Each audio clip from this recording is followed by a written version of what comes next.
تغنى بالقرآن وحي السماء الرباني. نحمده ونستعينه ونستغفره ونؤمن به ونتوكل عليه ونعوذ بالله من شرور أنفسنا ومن سيئات أعمالنا. من يهده الله فلا مضل له ومن يضلل فلا هادي له، وأشهد أن لا إله إلا الله وحده لا شريك له، وأشهد أن سيدنا ومولانا محمدا عبده ورسوله صلى الله تعالى عليه وعلى آله وأصحابه وأتباعه وبارك وسلم تسليما كثيرا كثيرا. أما بعد، أعوذ بالله من الشيطان الرجيم. بسم الله الرحمن الرحيم.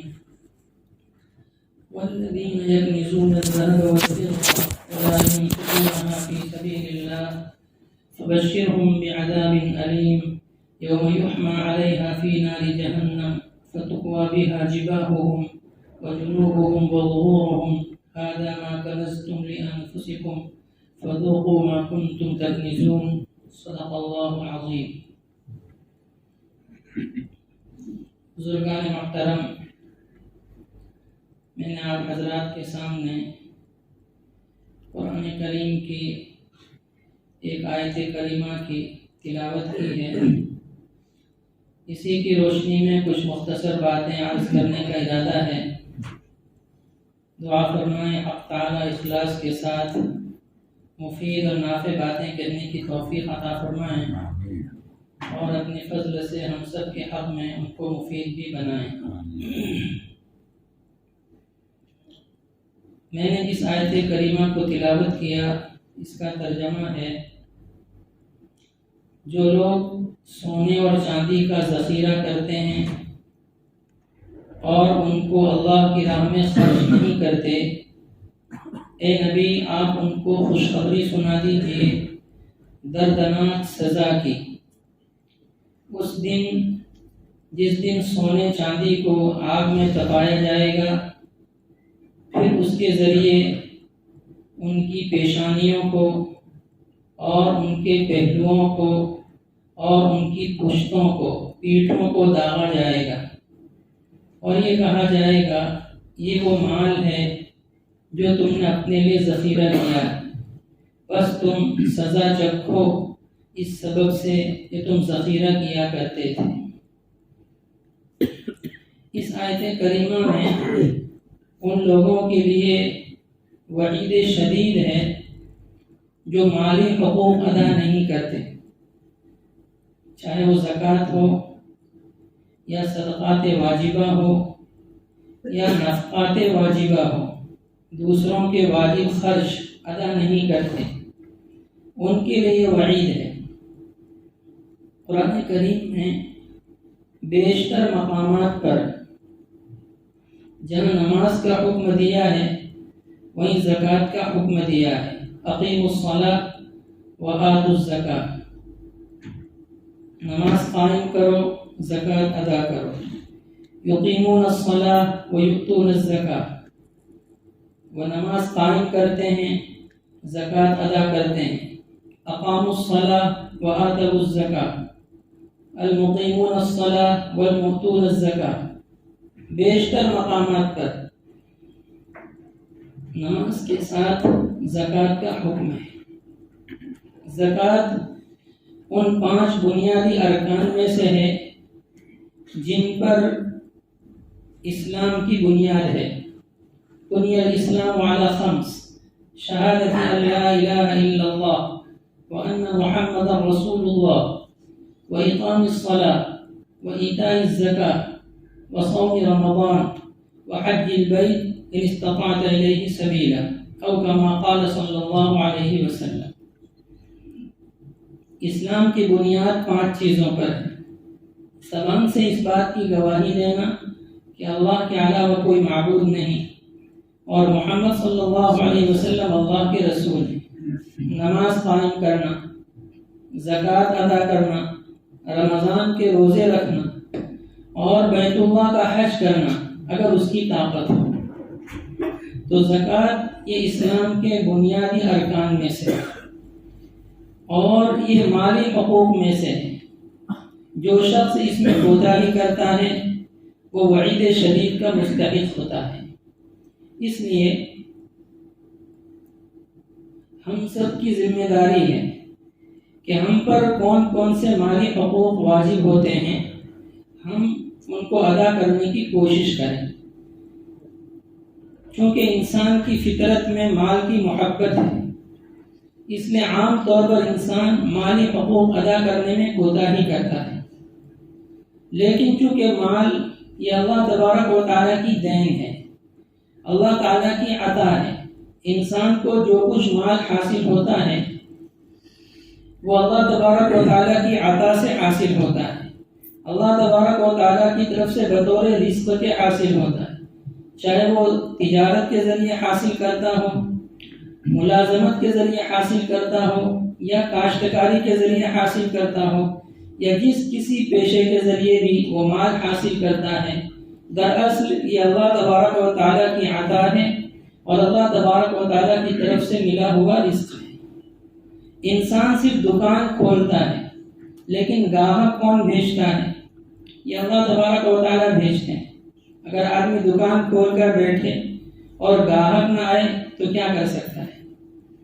تو انسان کا کام صرف دکان کھول کر بیٹھنا ہے، گاہک کا بھیجنا، کسی کے دل میں اللہ کا ڈالنا کہ تم فلاں جگہ سے سودا خریدو، یہ اللہ تبارک و تعالیٰ کی طرف سے، یہ اللہ تبارک و تعالیٰ کا احسان ہے۔ اس موقع پر حضرت مفتی تقی صاحب عثمانی دعوت برکاتہم نے اپنے بھائی کا واقعہ ذکر کیا ہے۔ ان کے ایک بھائی تھے محمد ذکی کیفی، جن کی لاہور کے اندر کتابوں کی دکان تھی، ادارہ اسلامیات کے نام سے دینی کتابوں کی دکان تھی۔ وہ فرماتے ہیں کہ ایک دن صبح سے بارش ہو رہی تھی اور بارش بھی زیادہ تھی، بازار میں کہیں پانی کھڑا تھا، تو میں نے سوچا کہ آج بارش زیادہ ہے اور بازار میں بھی پانی کھڑا ہوا ہے، تو اب کون کتابیں خریدنے کے لیے آئے گا، کون گھر سے نکلے گا؟ ویسے بھی لوگوں کو دینی کتابوں سے دلچسپی زیادہ ہوتی ہے، ضرورت کا سامان تو آدمی خریدتا ہے، لیکن دینی کتابوں سے اتنی رغبت اور اتنی ضرورت لوگ محسوس نہیں کرتے۔ تو آپ نے سوچا کہ آج چھٹی کر دیں، لیکن چونکہ بزرگوں کے تربیت یافتہ تھے اس لیے خیال آیا کہ میرا کام دکان کھولنا ہے، گاہک کا بھیجنا اللہ تبارک و تعالیٰ کی شان ہے، میں نے ایک ذریعہ معاش اختیار کیا ہے تو مجھے اس کو جا کر کھولنا چاہیے۔ چنانچہ وہ فرماتے ہیں کہ میں نے جا کر دکان کھول دی اور دل میں یہ تھا کہ آج گاہک تو کوئی آئے گا نہیں، تو لاؤ میں قرآن شریف کی تلاوت کرتا ہوں، اور یہ کہہ کر میں نے قرآن شریف کھولا۔ ابھی میں نے قرآن شریف کھولا ہی تھا کہ لوگوں نے چھاتے لے کر رین کوٹ پہن کر آنا شروع کیا، اور جتنی روزانہ بکری ہوتی تھی اس دن بھی ہوئی۔ اب میری سمجھ میں نہیں آتا کہ اس سخت بارش کے اندر ان لوگوں کو کس نے میری طرف متوجہ کیا۔ یہ اللہ تبارک و تعالیٰ کی شان ہے، اللہ تبارک و تعالیٰ دل میں ڈالتے ہیں۔ ایسے کسان کا حال ہے، کسان کا کام صرف زمین کو ہموار کر کے، زمین کو نرم کر کے بیج کا ڈالنا ہے، اور زمین کے مقابلے بیج کی حیثیت کیا ہے؟ بیج بہت معمولی ہوتا ہے، زمین انتہائی وزنی سخت، بیج کی کوئی حیثیت نہیں، لیکن کسان بیج ڈال دیتا ہے۔ اب اس بیج کو کون پھاڑتا ہے؟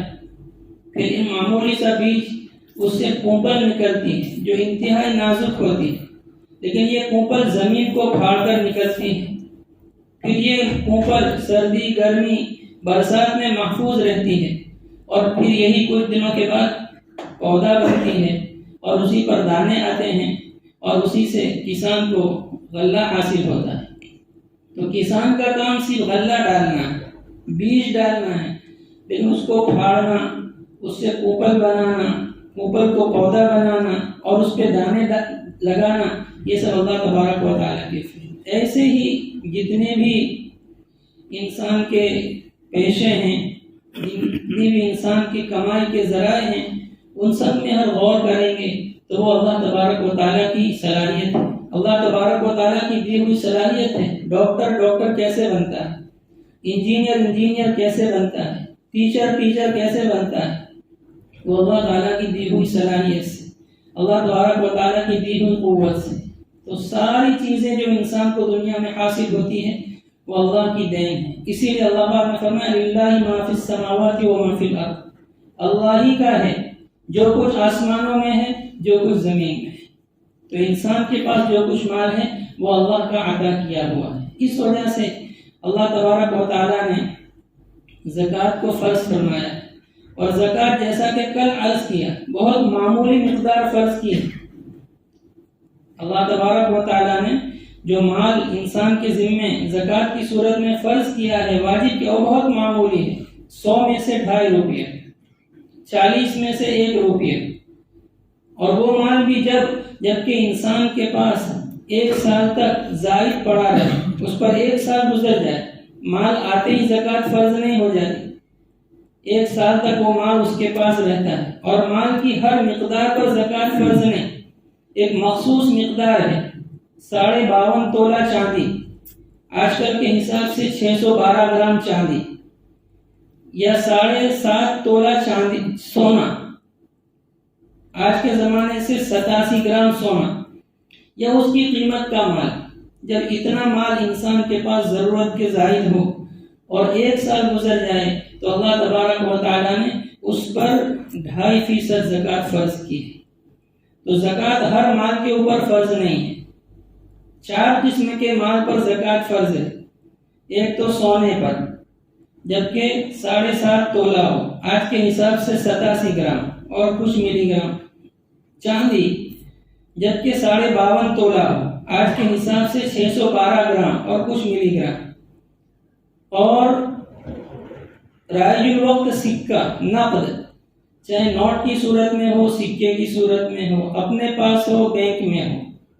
اور چوتھی چیز مال تجارت، یعنی وہ چیز جو انسان نے بیچنے کی نیت سے خریدی ہو، جیسے دکاندار ہے، اس نے اپنی دکان میں جو سامان خریدا ہے، سامان بھرا ہے بیچنے کے لیے، یا کوئی پلاٹ انسان نے خریدا بیچنے کی نیت سے، کوئی زمین خریدی بیچنے کی نیت سے، یا فیکٹری میں جو مال تیار ہو رہا ہے اور وہ مال چاہے پختہ مال ہو، تیار ہو چکا ہو، یا کچا مال ہو، یہ سب مال تجارت ہے۔ اس لیے کہ ساری چیزیں نامی ہیں، بڑھنے والی ہیں، مال تجارت بڑھتا ہے۔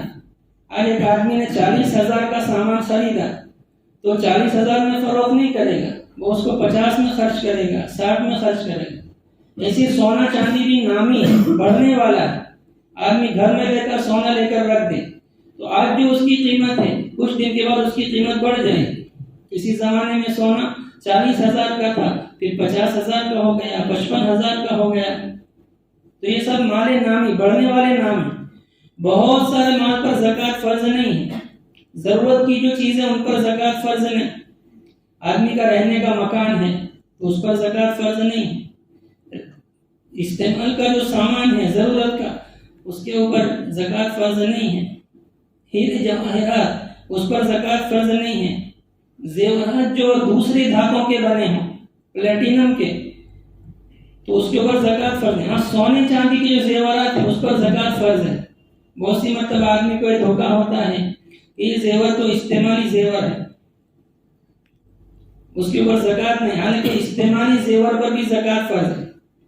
اگر کسی کے پاس تھوڑا سونا ہے اور تھوڑی چاندی ہے تو دونوں کو ملایا جائے گا، دونوں کی قیمت کا حساب لگایا جائے گا۔ اگر دونوں میں سے کسی ایک کا بھی نصاب بن گیا تو زکوٰۃ واجب ہو جائے گی۔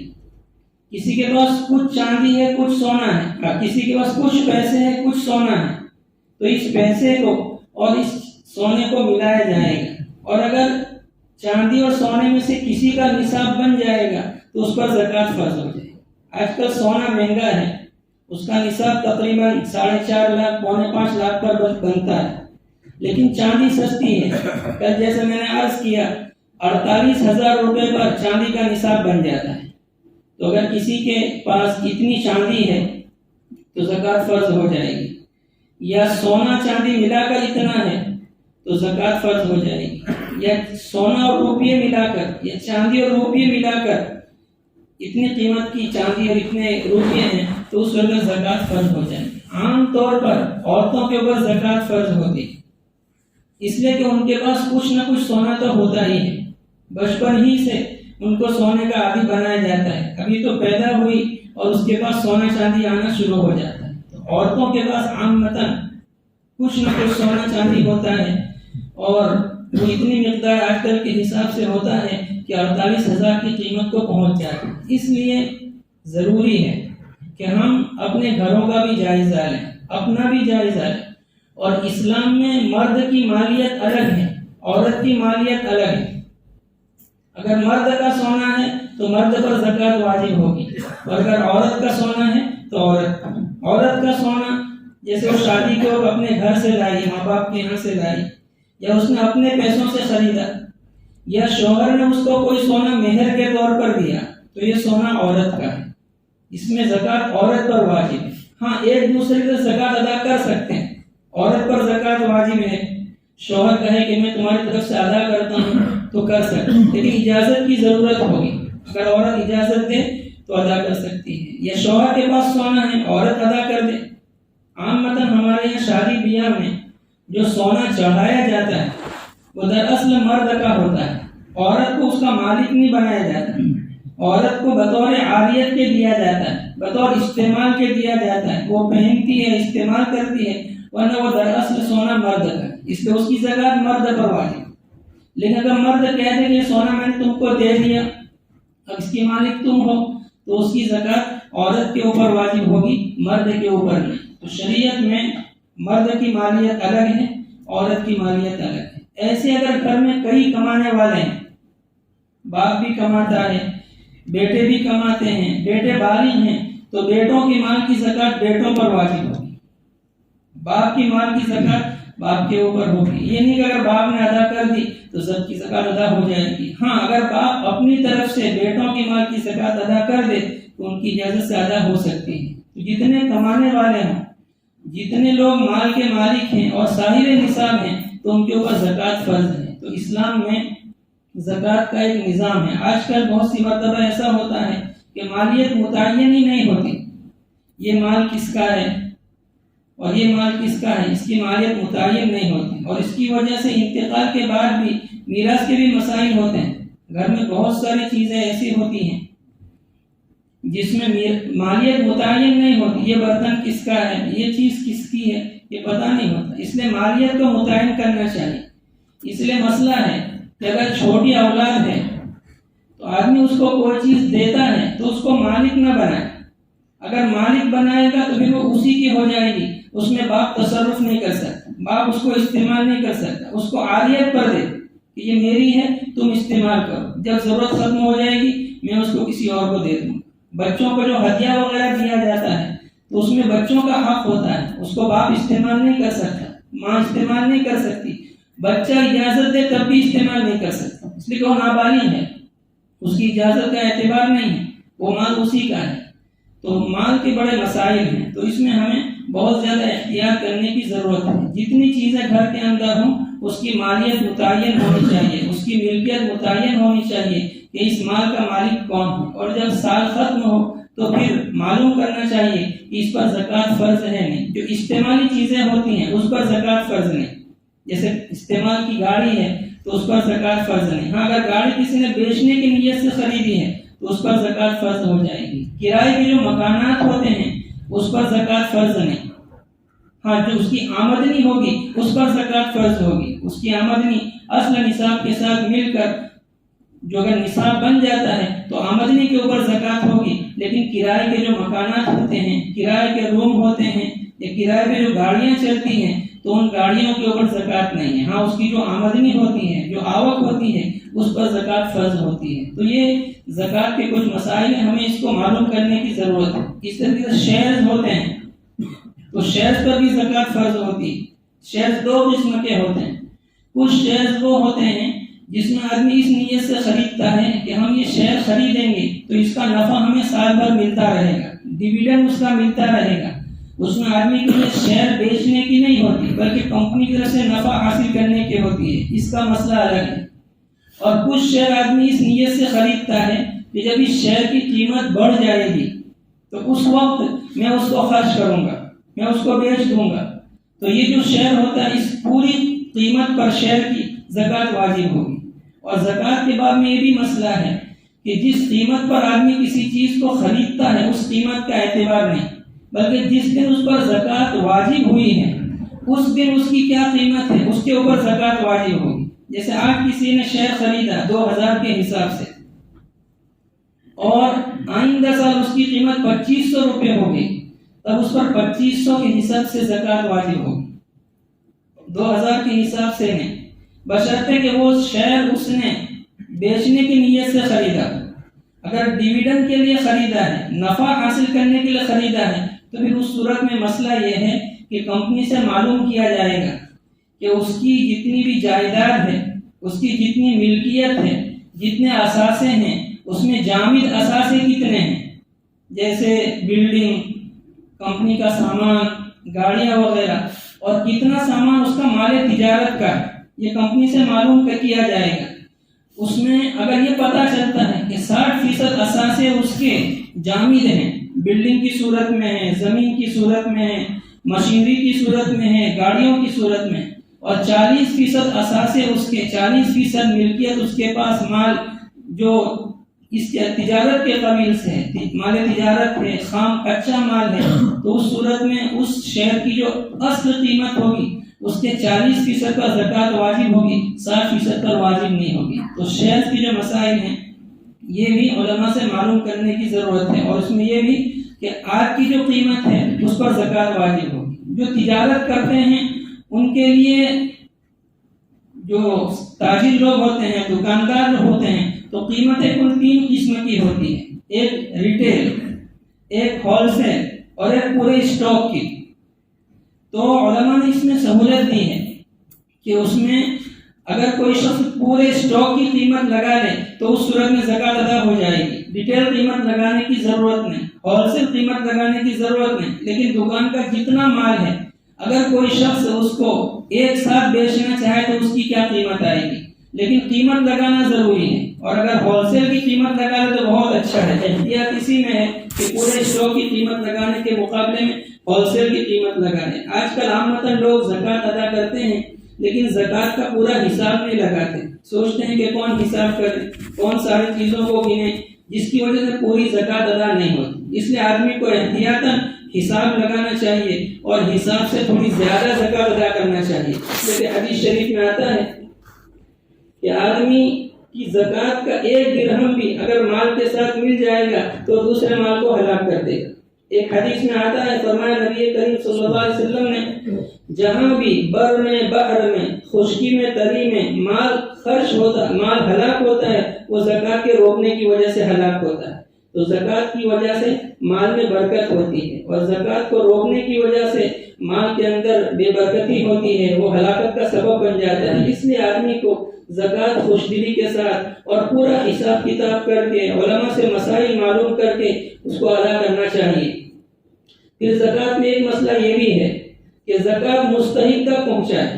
عامةً لوگ زکوٰۃ کے باب میں مستحق کو نہیں دیکھتے، جو آیا اس کو دے دی، جو آیا اس کو دے دی۔ بہت سے لوگ دیکھنے میں فقیر ہوتے ہیں، واقعی میں وہ فقیر نہیں ہوتے، ہم ان کو جانتے نہیں، اگرچہ وہ پھٹے پرانے حال میں ہوتے ہیں، لیکن ان کی واقعی حالت کیا ہمیں معلوم نہیں۔ اس لیے جہاں تک ہو سکے آدمی زکوٰۃ جان پہچان والوں کو دے، پتا ہو اس کو کہ اس کی مالی حالت کیسی۔ اگر رشتہ دار کو زکوٰۃ دے تو بہت ہی اچھا ہے، اس میں 2 ثواب ملتے ہیں، ایک زکوٰۃ کا اور دوسرے صلہ رحمی۔ میمونہ رضی اللہ تعالیٰ عنہ کی باندھی تھی، انہوں نے اس کو صدقہ کر دیا، تو نبی کریم نے فرمایا کہ تم نے اپنے ماموؤں کو کیوں نہیں دے دی؟ اگر تم اپنے ماموؤں کو دیتی تو تمہیں 2 ثواب ملتے، ایک صدقہ کرنے کا اور دوسرے صلہ رحمی کرنے کا۔ تو رشتہ داروں کو دے، اور رشتہ داروں میں 2 قسم کے رشتہ داروں کو زکوٰۃ نہیں دے سکتے۔ جن میں ولادت کا رشتہ ہوتا ہے وہ ایک دوسرے کو زکوٰۃ نہیں دے سکتے، جیسے باپ بیٹے کو زکوٰۃ نہیں دے سکتا، بیٹا باپ کو زکوٰۃ نہیں دے سکتا، بیٹی کو زکوٰۃ نہیں دے سکتے، تو باپ بیٹے میں زکوٰۃ کا رشتہ نہیں ہو سکتا، ایک دوسرے کو زکوٰۃ دے۔ یا جن میں زوجیت ہوتی ہے، میاں بیوی، جن میں بیوی شوہر کا تعلق ہوتا ہے، وہ ایک دوسرے کو زکوٰۃ نہیں دے سکتے، ورنہ اس کے علاوہ سارے رشتہ داروں کو زکوٰۃ دے سکتے ہیں، چچا کو زکوٰۃ دے سکتے ہیں، بھتیجے کو دے سکتے ہیں، خالہ کو دے سکتے ہیں، بھانجے کو دے سکتے ہیں، ماموں کو دے سکتے ہیں۔ جتنے بھی رشتہ دار ہیں جن میں آپس میں زوجیت کا تعلق ہے، میاں بیوی کا یا ولادت کا، والد اور بیٹا ہونے کا تعلق ہے، ان میں زکوٰۃ نہیں دے سکتے۔ تو زکوٰۃ کے باب میں آدمی کو مصرف کا بھی خیال کرنا چاہیے۔ حدیث شریف میں آتا ہے، نبی کریم صلی اللہ علیہ وسلم نے فرمایا کہ اگر لوگ صحیح طریقے سے زکوٰۃ نکالیں تو دنیا میں کوئی فقیر باقی نہ رہے۔ اگر اللہ تبارک و تعالیٰ نے 2.5% زکوٰۃ واجب، اس لیے کہ اللہ تبارک و تعالیٰ کے علم میں تھا کہ اگر لوگ اس کے مطابق زکوٰۃ ادا کریں گے تو کوئی فقیر نہیں رہے گا۔ آج جو فقیر رہ جاتے ہیں اس کی وجہ یہ ہے کہ یا تو لوگ زکوٰۃ ادا نہیں کرتے یا زکوٰۃ صحیح مصرف میں ادا نہیں کرتے۔ زکوٰۃ میں ایک مسئلہ یہ بھی ہے کہ اس میں سامنے والے کو مالک بنانا ضروری ہے۔ اگر ایک آدمی کوئی بلڈنگ بن رہی ہے اور اس نے اسے زکوٰۃ کا پیسہ دے دیا تو زکوٰۃ ادا نہیں ہوگی، اس لیے کہ اس میں مالک نہیں بنایا گیا۔ مالک بنانا ہے فقیر کو، پھر اس میں وہ جیسا تصرف کرنا چاہے کرے۔ تو زکوٰۃ کے باب میں حساب کر کے، معلوم کر کے زکوٰۃ ادا کرے، اور ساتھ میں مصرف معلوم کرے، مستحق ہے کہ نہیں، حقدار ہے کہ نہیں، تب جا کر اس کی زکوٰۃ ادا ہوگی۔ لیکن ایک مسئلہ یہ بھی ہے، کسی نے کسی کو حقدار سمجھا، مستحق سمجھا اور زکوٰۃ ادا کر لی، لیکن بعد میں پتہ چلا کہ وہ مستحق نہیں ہے تو اس کی زکوٰۃ ادا ہو جائے گی، کیونکہ آدمی اپنے علم کا مکلف ہے، آدمی اپنی تحقیق کا مکلف ہے۔ پہلی تحقیق میں وہ مستحق تھا، حقدار تھا، اس نے ادا کر دی، لیکن بعد میں پتہ چلا کہ وہ حقدار نہیں ہے تو اس کی وجہ سے زکوٰۃ کو دہرانے کی ضرورت نہیں ہے۔ البتہ زکوٰۃ میں ایک مسئلہ یہ بھی ہے کہ اگر کسی کے ذمہ قرض ہے تو جتنا اس کے پاس مال ہے اس میں سے قرض کو کم کیا جائے گا، پھر زکوٰۃ ادا کی جائے گی۔ جیسے کسی کے پاس 1 لاکھ روپے موجود ہیں لیکن وہ 50,000 کا مقروض ہے، تو اس صورت میں 50,000 کم کیے جائیں گے اور باقی 50,000 کے اوپر اس کی زکوٰۃ واجب ہوگی۔ لیکن کسی اور 75,000 کا قرض ہے اور 1,000 کی رقم موجود ہے، اب 25,000 کا نصاب نہیں بنتا تو اس کے اوپر زکوٰۃ واجب نہیں ہوگی۔ تو زکوٰۃ میں سے قرض کو منہا کیا جائے گا، قرض کو کم کیا جائے گا۔ لیکن قرض سے مراد وہ قرض ہے جو آدمی ضرورت کی وجہ سے لیتا ہے۔ بعض مرتبہ قرض پیداوار بڑھانے کے لیے لیتے ہیں، جیسے کسی کی 2 فیکٹریاں ہیں، اب اس نے تیسری فیکٹری لگانے کے لیے قرض لے لیا اور لاکھوں کی صورت میں لے لیا، اور اتنا قرض ہے کہ یہ ساری فیکٹریاں اس کی ختم ہو جائیں گی، تو اس صورت میں اس کا مسئلہ الگ ہے۔ اگر اس نے اس قرض سے ایسی چیز خریدی ہے جس پر زکوٰۃ نہیں ہے تب تو اس قرض کو کم نہیں کیا جائے گا۔ جیسے اس نے 50 لاکھ روپے قرض لیا اور اس نے زمین خرید لی، یا اس نے کوئی بلڈنگ خرید لی، یا کوئی کمپنی کا سامان خرید لیا، کوئی انسٹرومنٹ خرید لیے، تو اب یہ چیزیں ایسی ہیں جن پہ زکوٰۃ نہیں ہے، تو وہ 50 لاکھ اس کو کم کرنے کی اجازت نہیں۔ جتنی مالیت ہے پوری مالیت پر، پورے مال پر زکوٰۃ واجب ہوگی، وہ 50 لاکھ کم کرنے کی اجازت نہیں۔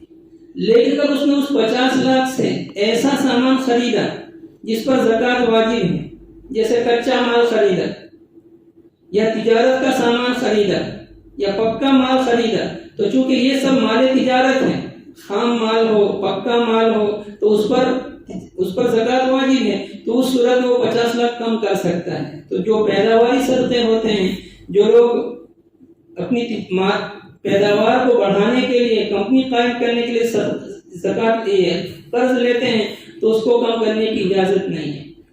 پھر زکوٰۃ کے باب میں ایک مسئلہ یہ بھی ہے کہ اگر کسی کا قرض کسی اور کے پاس ہے اور اس قرض کے حاصل ہونے کی امید ہے، جس کو واجب الحصول قرض کہتے ہیں، تو زکوٰۃ ادا کرتے ہوئے اس کو بھی شمار کیا جائے گا۔ جیسے ایک آدمی کے پاس 1 لاکھ روپے نقد ہے لیکن دوسرے کے ذمے اس کا 1 لاکھ روپیہ باقی ہے، تو اس 1 لاکھ پر بھی زکوٰۃ واجب ہوگی۔ اب اس پر صرف 1 لاکھ پر نہیں بلکہ 2 لاکھ پر زکوٰۃ واجب ہوگی۔ لیکن اس میں اتنی سہولت ہے کہ اس 1 لاکھ پر فوری طور پر زکوٰۃ ادا کرنا ضروری نہیں۔ اصل مسئلہ یہ ہے کہ جب وہ قرض حاصل ہو جائے گا اس وقت وقت بھی وہ زکوٰۃ ادا کر سکتا ہے۔ جیسے اس نے 1 لاکھ روپیہ 5 سال کے وعدے پر دیا ہے، تو 5 سال کے بعد جب وہ 1 لاکھ روپیہ اس کو حاصل ہوگا تو اس پورے 5 سال کی زکوٰۃ اس پر واجب ہوگی۔ اب عام مثلاً آدمی کے لیے 1 سال 5 سال کی زکوٰۃ نکالنا مشکل ہے، اس لیے علماء فرماتے ہیں کہ جب اپنے موجودہ مال کا حساب لگائے تو اس مال کو بھی شمار کر لے اور اس کی زکوٰۃ ادا کر دے۔ اب جب وہ مال حاصل ہوگا تو اسی سال کی زکوٰۃ اس پر واجب ہوگی، اور جو ادا نہیں ہوا ہے باقی 4 سال کی زکوٰۃ اس کی ادا ہو جائے گی۔ تو جو قرض واجب الحصول ہیں ان کو بھی آدمی کو زکوٰۃ کے اندر شمار کرنا چاہیے۔ بہرحال آدمی کو زکوٰۃ کے باب میں بہت زیادہ احتیاط کرنے کی ضرورت ہے۔ پائی پائی کا حساب کرے، جتنا بھی اس کے پاس قرض ہے، دوسروں کے ذمہ باقی ہے، سب کا حساب لگانے کے بعد زکوٰۃ ادا کرے، تب جا کر آدمی زکوٰۃ سے بری ذمہ ہوگا۔ ورنہ اگر زکوٰۃ سے بری ذمہ نہیں ہوگا تو اس کے مال میں بے برکتی ہوگی، اس کی وجہ سے اس کا موجودہ مال بھی ہلاک ہو سکتا ہے۔ اور حدیث شریف میں نبی کریم نے فرمایا، آدمی کہتا ہے میرا مال میرا مال میرا مال، حالانکہ آدمی کا مال وہ ہے جو اس نے کھا کے ختم کر دیا، پہن کر پرانا کر دیا، یا جس کو اس نے اللہ کی راہ میں خرچ کر کے اللہ کے بینک میں ذخیرہ کر دیا۔ یہاں جو کچھ مال ہے وہ انسان کا مال نہیں۔ ایک موقع پر فرمایا نبی کریم صلی اللہ علیہ وسلم نے صحابہ کرام سے پوچھا، تم میں سے کون ایسا ہے جس کو وارث کا مال اپنے مال سے زیادہ پسند ہے؟ تم میں سے کون ایسا ہے کہ اس کو وارث کا مال اپنے مال سے زیادہ پسند ہے؟ تو صحابہ کرام نے کہا کہ ہم میں سے کوئی بھی ایسا نہیں، ہر ایک کو اپنا مال زیادہ پسند ہے وارث کے مال سے۔ آپ نے فرمایا تم میں سے ہر ایک کو وارث کا مال اپنے مال سے زیادہ پسند ہے۔ تمہارا مال وہ ہے جو تم نے خرچ کر کے ختم کر دیا، پہن کر پرانا کر دیا، یا جس کو راہ خدا میں دے کر ذخیرہ کر دیا۔ تمہارے پاس جو خود ابھی مال موجود ہے وہ تمہارا نہیں ہے، وہ تمہارے وارث کا ہے۔ ابھی تمہارا انتقال ہو جائے تو یہ مال تمہارے وارث کو ملنے والا ہے۔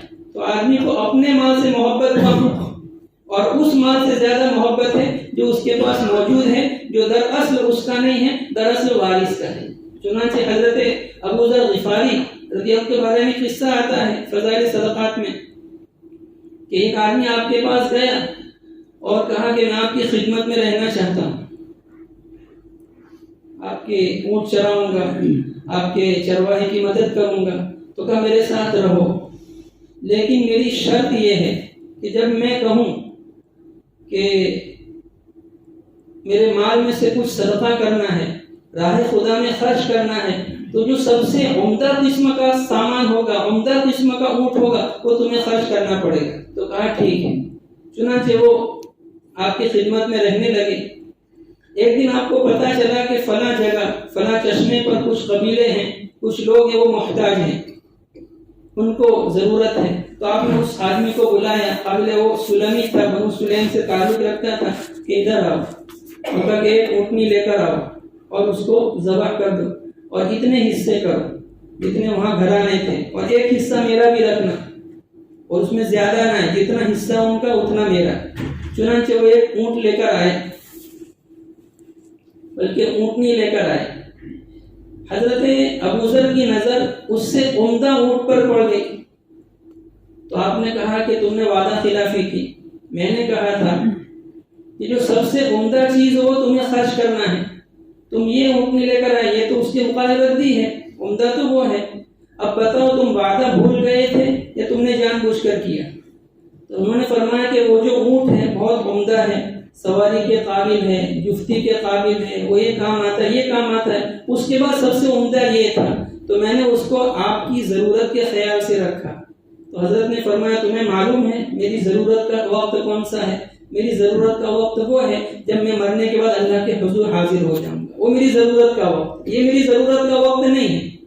دنیا تو کیسے بھی گزر جائے گی، اصل ضرورت کا وقت وہ آخرت ہے۔ اسی لیے حدیث شریف میں آتا ہے جب انسان دنیا میں صدقہ خیرات نہیں کرے گا اور مرنے کے بعد صدقہ خیرات کی فضیلت کو دیکھے گا تو دنیا میں آنے کی تمنا کرے گا کہ اللہ مجھے آپ لوٹا دیجئے، فَأَصَّدَّقَ وَأَكُن مِّنَ الصَّالِحِينَ، آپ مجھے دنیا میں بھیج دیجئے، میں وہاں جو کچھ چھوڑ کر آیا ہوں اس کو صدقہ کر دوں۔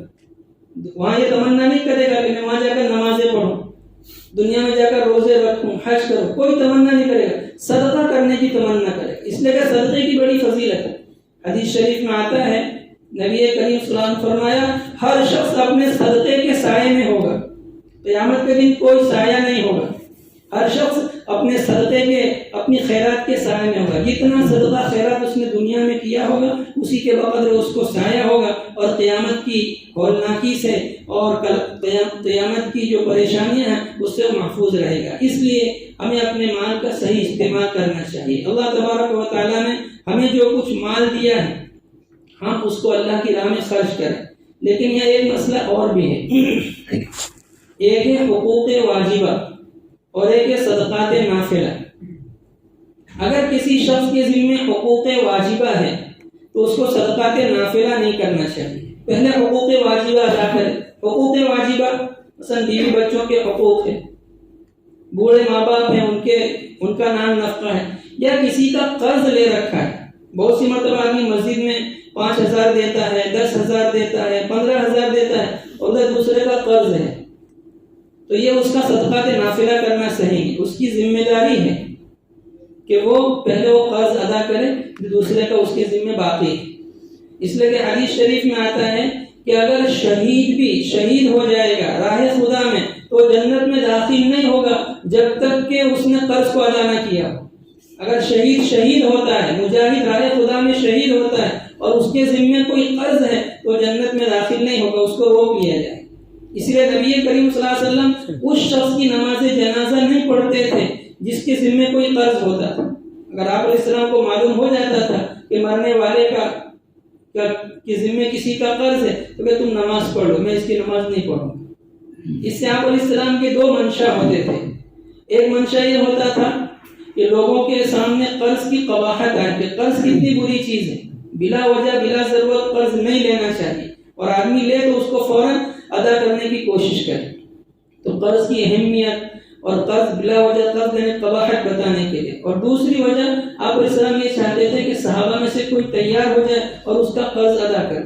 چنانچہ بعض مواقع پر بعض صحابہ کہتے تھے کہ اللہ کے رسول آپ اس کی نماز پڑھا دیجیے، میں اس کا قرضہ ادا کر دوں گا، تو اس کی وجہ سے اس کی نجات ہو جاتی تھی۔ تو آدمی حقوق واجبہ پہلے ادا کرے اور حقوق نافلہ، صدقات نافلہ کو بعد میں ادا کرے۔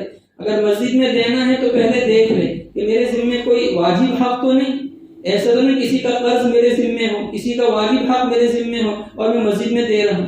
جیسے نوافل کے باب میں آتا ہے، اگر کسی کے ذمہ قضائے عمری ہے تو اس کو نوافل نہیں پڑھنا چاہیے، چاشت ہے، اوابین ہے، تہجد ہے، اشراق ہے، یہ نہ پڑھے، پہلے قضائے عمری پڑھے، اس لیے کہ قضائے عمری فرض ہے، قضائے عمری واجب ہے۔ اگر آدمی اس حال میں دنیا سے چلا گیا کہ اس کے ذمہ کوئی نماز باقی ہے تو نفل نماز کا بدل نہیں بن سکے، اس لیے آدمی سنت مؤکدہ تو پڑھ لے، لیکن سنت مؤکدہ کے علاوہ جتنی سنتیں ہیں، غیر مؤکدہ سنتیں یا دیگر اوقات کے نوافل ہیں، ان کو آدمی ادا نہ کرے، بلکہ قضائے عمری کرے جب بھی موقع مل جائے۔ جیسے ظہر کا وقت ہے، 4 رکعت سنت مؤکدہ پڑھ لے، اس کے بعد اگر گنجائش ہے تو 2 رکعت فجر کی پڑھ لے، 4 رکعت ظہر کی پڑھ لے، 4 رکعت عصر کی پڑھ لے، 4 عشاء کی پڑھ لے، 3 وتر پڑھ لے۔ اور قضاء عمری کے باب میں یہ بھی مسئلہ ہے کہ وتر کی بھی قضا ہے، عام نمازوں میں جو فرائض ہے وہ ادا کیے جائیں گے، لیکن عشاء میں 4 فرض اور 3 وتر اس کی بھی قضا کی جائے گی۔ تو بہرحال نفل کے مقابلے میں واجب کی بڑی اہمیت ہے، اس لیے ہمیں صدقہ خیرات کرنے میں بھی اس کا خیال رکھنا چاہیے۔ آدمی نفل صدقہ کرے اس سے پہلے قرض ادا کرے۔ عمرہ کرنے جانا ہے، عمرہ نفل ہے، واجب فرض نہیں ہے۔ آدمی کو چاہیے کہ اس کے ذمہ جو حقوق واجبہ ہیں، کسی کا قرض وغیرہ ہے تو وہ ادا کرے۔ اگر کسی کی میراث ہمارے ذمہ باقی ہے، آج کل میراث میں بڑی کوتاہی ہو رہی ہے، باپ کے انتقال کے بعد میراث تقسیم ہوتی ہی نہیں۔ کبھی کبھی تو یہ ہوتا ہے کہ جو میراث کے مستحقین ہیں ان کا بھی انتقال ہو جاتا ہے اور میراث تقسیم نہیں ہوتی، اب جس کی وجہ سے ہماری آمدنی میں حرام کی آمیزش ہو جائے گی۔ جب تک حرام کی آمیزش ہے دعا قبول نہیں ہوتی، عبادت قبول نہیں ہوتی، برکت نہیں ہو سکتی۔ اس لیے والد کے انتقال کے بعد سب سے پہلا فریضہ یہ ہے کہ آدمی میراث تقسیم کرے۔ بہت سی مرتبہ آدمی سوچتا ہے میراث تقسیم کروں گا تو میرا کیا ہوگا، بچے گا کیا؟ بھئی جو بھی بچے گا وہ برکت والا بچے.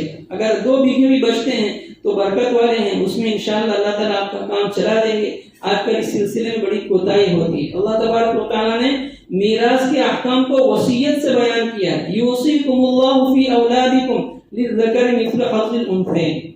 اللہ تمہیں وصیت کرتے ہیں, اللہ حکم نہیں دیتے, یامرکم نہیں کا وصیت. وصیت آدمی آخری وقت میں کرتا ہے اور انتہائی موقت سمجھتے ہیں.